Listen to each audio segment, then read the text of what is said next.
Mun nimi on Mirka ja mä vedän meidän kunnossapidon liiketoimintaa. Meidän divisioonassa kunnossa pidetään rataa ja sen radan eri tekniikkalajeja, eli esimerkiksi turvalaitteita ja sähköjä. Meidän vahvuus on meidän ihmiset, eli meillä on paljon osaavia, taitavia, asialle omistautuneita ihmisiä ja se on meidän vahvuus tässä tekemisessä. Meillä on kunnossapidossa ja tietysti koko yhtiössä niin tosi pitkä historia radasta ja pitkä kokemus, että me ollaan yli 150 vuotta tehty tätä työtä ja on paljon sitä osaamista kertynyt ja se osaaminen kerryttää osaamista, mutta toisaalta se myös edellyttää meitä ja vaatii meitä niin kuin jatkossakin ole huipulla tässä osaamisessa ja tekee tätä hyvin ja huolellisesti.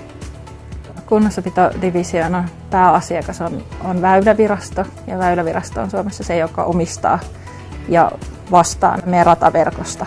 Ja näin ollen tietysti meillekin se tärkeä ja suuri asiakas. Mutta sen lisäksi meillä on myös paljon yrityksiä ja yhteisöjä, jotka omistaa pieniä osuuksia rataverkkoon ja me mielellämme myös palvellaan heitä, eli myös he on sitten meidän asiakkaita.